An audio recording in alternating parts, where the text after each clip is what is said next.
Friends, today we'll study about chapter number 7, class 8 science, conservation of plants and animals. Plants और animal को हम कैसे conserve करते हैं, क्योंकि प्लांट्स भी हमारे कम होते जा रहे हैं और एनिमल्स भी हमारे कम होते जा रहे हैं, तो उसको हम कैसे कंजर्व करते हैं, इसको हम चैप्टर नंबर 7 में स्टडी करेंगे. We saw in class 7 that Paheli and Bujo has visited the forest along the Professor Ahmed and Tibu. They were eager to share their experience with their classmates. Other children in the class were also eager to share their experience as some of them had visited Bharatpur Sanctuary. क्या हमने 7th class में study किया है that Paheli और Bujo had visited the forest along with the Professor Ahmed. वो जो दोनों जो हैं प्रोफेसर अहमद और तीबू के पास गए. They were eager to share their experience. वो जो है अपना एक्सपीरियंस शेयर करने के लिए बहुत ज़्यादा उत्सुक थे विद देयर क्लासमेट के साथ, कि हमने वहाँ पे क्या क्या देखा. प्रोफेसर अहमद और तीबू के साथ गए थे, वो पहेली और बूजो गए थे. Other children the class were also eager to share their experience as some of them had visited Bharatpur sanctuary. क्योंकि वो भरतपुर सेंचुरी में गए थे, तो वो भी दूसरे जो क्लासमेट हैं वो भी अपना एक्सपीरियंस शेयर करना चाहते थे. Some other had heard about Kaziranga national park, लोक्यू wild life sanctuary, great Nicobar biosphere reserve and tiger reserve. क्या कईयों ने ये चीज़ें देखी थी. काजीरंगा देखा था, कईयों ने ग्रेट निकोबार देखा था, कईयों ने टाइगर रिजर्व देखा था. तो ये अपना एक्सपीरियंस शेयर करना चाहते थे. What is the purpose of making national parks and wild life century and biosphere reserve. कह रहे ये क्यों बनाते हैं, national park, wild life century and biosphere reserve क्यों बनाते हैं. वो प्लांट और हमारे जो एनिमल्स हैं उसको कंजर्व करने के लिए ही ये चीज़ें बनाई जाती हैं. National park, wild life century, biosphere reserve. ये हम आगे पढ़ेंगे कि वाइल्ड लाइफ सेंचुरी क्या होती है, बायोस्फीयर रिजर्व क्या होते हैं और नेशनल पार्क क्या होते हैं. नेक्स्ट टॉपिक है हमारा डेफोरेस्टेशन एंड इट्स कॉजेस. डेफोरेस्टेशन क्या होता है, cutting of trees. A great variety of plants and animal exist on earth. कह रहे कि प्लांट और एनिमल हमारे यहाँ पे बहुत सारे अर्थ पे एग्जिस्ट करते हैं. They are essential for the wellbeing and survival of mankind. Today a major threat to survival of this organism is deforestation. क्योंकि प्लांट और एनिमल की जो बहुत सारी वैरायटी एग्जिस्ट करती है अर्थ पे, they are essential for wellbeing and survival of mankind. ये बहुत ज़रूरी होते हैं मैनकाइंड के लिए. Today a major threat on the survival of this organism is deforestation. We know that deforestation mean clearing of forest and using that land for other purposes. Deforestation का मतलब क्या होता है, क्लियरिंग ऑफ फॉरेस्ट, और वो land को use करना दूसरे पर्पज़ के लिए. Trees in the forest are cut for some of the purpose mentioned below, procuring land for cultivation, building house and factories, making furniture or using wood as fuel. तो पेड़ को जो काटना उसको बोलते हैं डेफोरेस्टेशन. क्या है, डेफोरेस्टेशन का मतलब होता है फॉरेस्ट को क्लियर करना और उस लैंड का हमने किसी और पर्पज़ के लिए यूज़ करेंगे, तो उसको हम बोलते हैं डेफोरेस्टेशन. ट्रीज जो है हमारे कट होते जा रहे हैं. Some of the purpose mention below, procuring land for cultivation, building house and factories, making furniture और यूजिंग वुड एज फ्यूल. कह रहे जो हमने फॉरेस्ट को क्लीन करना और उस लैंड को हमने किसी और पर्पस के लिए यूज़ करना, इसको हम बोलते हैं डेफोरेस्टेशन. ट्रीज जो है हमारे कट होते जा रहे हैं. किस लिए कट कर रहे हैं हम ट्रीज़ को. procuring land for cultivation, building house and factories, making furniture और using wood as fuel. के जो लैंड है उसका हम किसी और चीज़ के लिए यूज़ करना चाहते हैं, या हाउस बनाना चाहते हैं, या फैक्ट्रीज बनाना चाहते हैं, या लकड़ी जो हम वहाँ पे है उसको किसी और चीज़ के लिए यूज़ करना चाहते हैं, या फर्नीचर बनाना चाहते हैं. तो इस वजह से हम पेड़ कट करते हैं. क्यों कट करते हैं, 3 रीज़न है. हमारे ट्रीज़ कट कर रहे हैं, उस लैंड को हम किसी और चीज़ के लिए यूज़ करना चाहते हैं, या हाउस बनाना चाहते हैं, या फैक्ट्रीज बनाना चाहते हैं, या जो फर्नीचर है बनाना चाहते हैं, जो लकड़ी वहाँ से मिलती है, और या लकड़ी को एज अ फ्यूल यूज़ करना चाहते हैं. तो डेफोरेस्टेशन का मतलब है clearing of forest and using that land for other purposes. कि फॉरेस्ट को काटना और उस लैंड को किसी और पर्पज़ के लिए यूज़ करना. Some natural cause of deforestation are forest fire and several droughts. कुछ नेचुरल कोज के हैं डेफोरेस्टेशन के, फॉरेस्ट फायर हैं और जो हमारा सूखा है वो है। Activity 7.1 add some cause of deforestation to your list and classify them into natural and man made.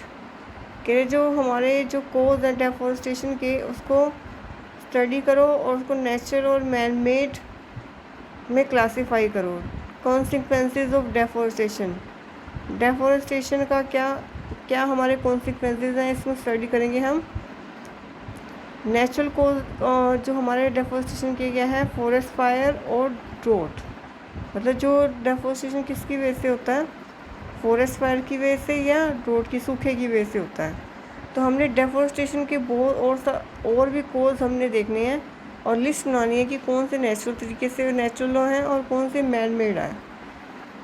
तो उसके बाद हम पढ़ेंगे डेफोरेस्टेशन के कॉन्सिक्वेंसेस। पहले हमने डेफोरेस्टेशन पढ़ा कि हमारे जो फॉरेस्ट है उसको कट करना और क्लियर करना और उसको लैंड को किसी और पर्पज़ के लिए यूज़ करना, और ट्रीज़ क्यों कट कर रहे हैं इसके 3 रीज़न स्टडी किए हैं हमने। और इसके डेफोरेस्टेशन के अब कॉन्सिक्वेंसेस हम पढ़ेंगे। Paheli and Boojho recall the consequences of deforestation. They remember that deforestation increases the temperature and pollution level on the earth. यानी कि डेफोरेस्टेशन से जो क्या क्या कॉन्सिक्वेंसेस हैं, टेम्परेचर इंक्रीज़ हो जाता है और पोल्यूशन लेवल भी इंक्रीज़ हो रहा है अर्थ का। और पोल्यूशन लेवल इंक्रीज़ होने से कार्बन डाइऑक्साइड एनवायरनमेंट में इंक्रीज़ हो रही है और ग्राउंड जो वाटर है वो भी नीचे नीचे उतरता जा रहा है। They know that the deforestation disturb the balance in nature. कह रहे कि कट करने से, पेड़ कट करने से जो बैलेंस है नेचर का वो सारा बिगड़ रहा है।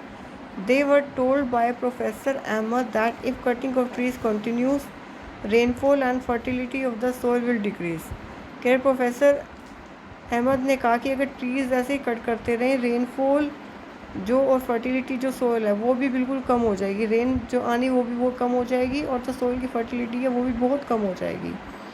पहेली और बूजो ने जो है डेफोरेस्टेशन के कॉन्सिक्वेंसेस के बारे में याद किया। उसने कहा कि डेफोरेस्टेशन से क्या क्या नुकसान है। तो टेम्परेचर इंक्रीज़ हो रहा है और पोल्यूशन जो लेवल है वो बढ़ रहा है। इसकी वजह से ग्लोबल वार्मिंग बढ़ रही है, कार्बन डाइऑक्साइड की बढ़ रही है और ग्राउंड का जो पानी है वो जो बिल्कुल नीचे लोअर होता जा रहा है और सारा जो हमारा नेचर में जो बैलेंस है वो डिस्टर्ब हो गया। और प्रोफेसर अहमद जो है कह रहे कि अगर ऐसे ही ट्रीज कट होते रहे तो रेनफॉल और फर्टिलिटी जो सोइल की है वो बिल्कुल डिक्रीज़ हो जाएगी। How does deforestation reduce rainfall in one hand and lead to floods on the other? Moreover, there will be increased chance of natural calamities such as flood and drought. क्या है कि natural calamity जो हैं अगर बढ़ती जाएंगी, flood और draught, तो ऐसे अगर डेफोरेस्टेशन ऐसे इंक्रीज़ होता जाए तो नेचुरल कैलेमिटी बढ़ती जाएंगी, फ्लड और ड्रोट जो है आएंगे क्योंकि पानी जो है कम होता जाएगा। पानी कम होगा तो ड्रोट आएगा। Recall that plant need carbon dioxide for photosynthesis. कह रहे प्लांट को क्या चाहिए, कार्बन डाइऑक्साइड चाहिए फोटोसिंथेसिस के लिए। Fewer trees would mean that less carbon dioxide. कह रहे कम ट्रीज होंगे तो कार्बन डाइऑक्साइड भी कम होगी। And that less carbon dioxide will be use for resulting its increasing temperature amount of atmosphere. This will lead to global warming as carbon dioxide trap the heat rays reflected by the earth.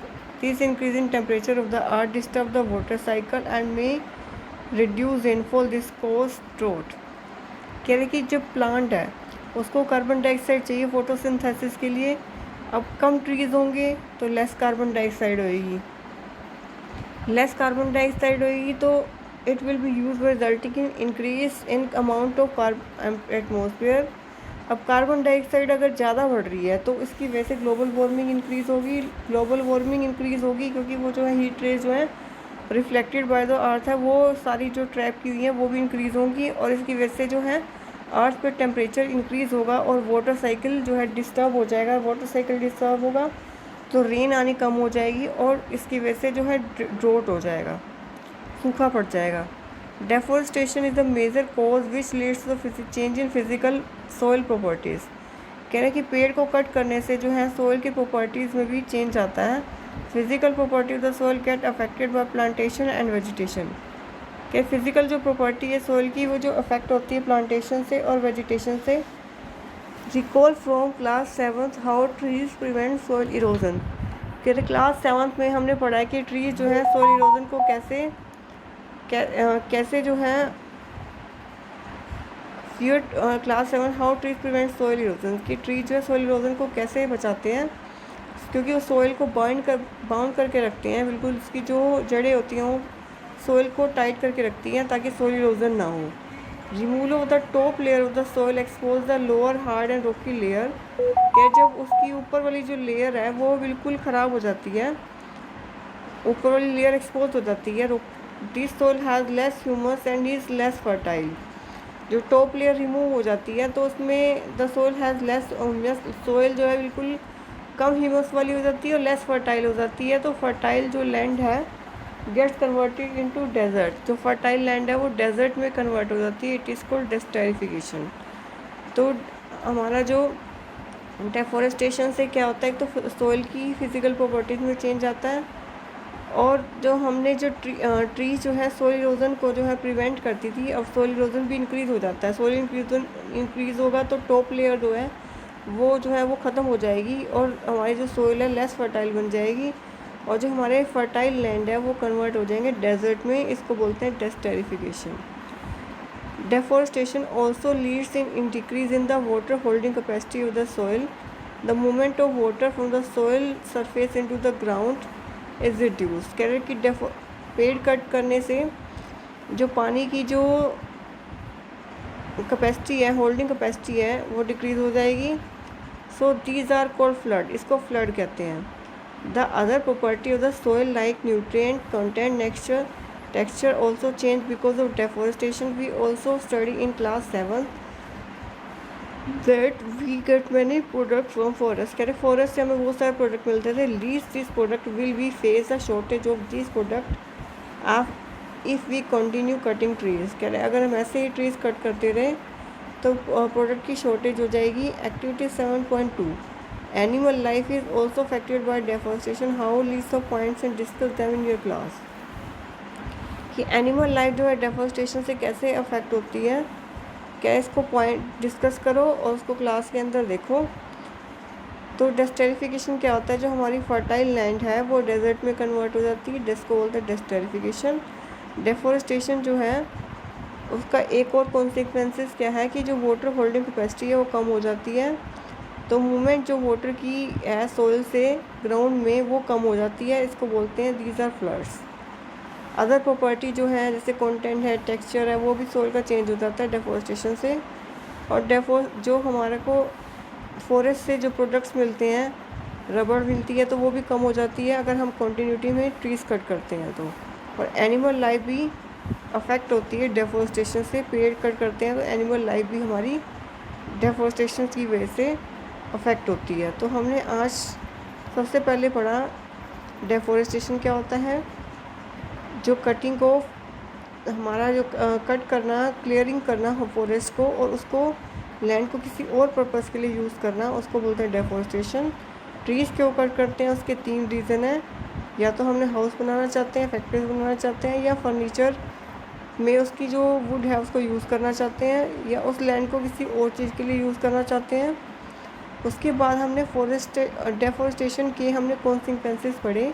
एक तो उसका temperature increase हो जाता है environment का, और pollution level increase हो जाता है, और इसकी वजह से जो है हमारी ग्लोबल वार्मिंग होती है और सारा जो हमारा बैलेंस बिगड़ जाता है नेचर का, और इसी वजह से ड्रोट आता है। और उसके बाद हमने डेफोरेस्टेशन का एक और कोर्स पढ़ा कि सोइल की प्रॉपर्टी चेंज होती जाती हैं, और ट्रीज जो है सोइल को बाइंड करके रखती थी, तो वो सोइल जो बाइंडिंग कैपेसिटी है वो भी कम हो जाती है। मतलब जो हमारा जो सोइल इरोजन इंक्रीज़ हो जाता है और उसके ऊपर वाली जो लेयर है वो ख़त्म हो जाती है और उसको डेजर्ट में चेंज हो जाती है, इसको बोलते हैं डेस्टरिफिकेशन।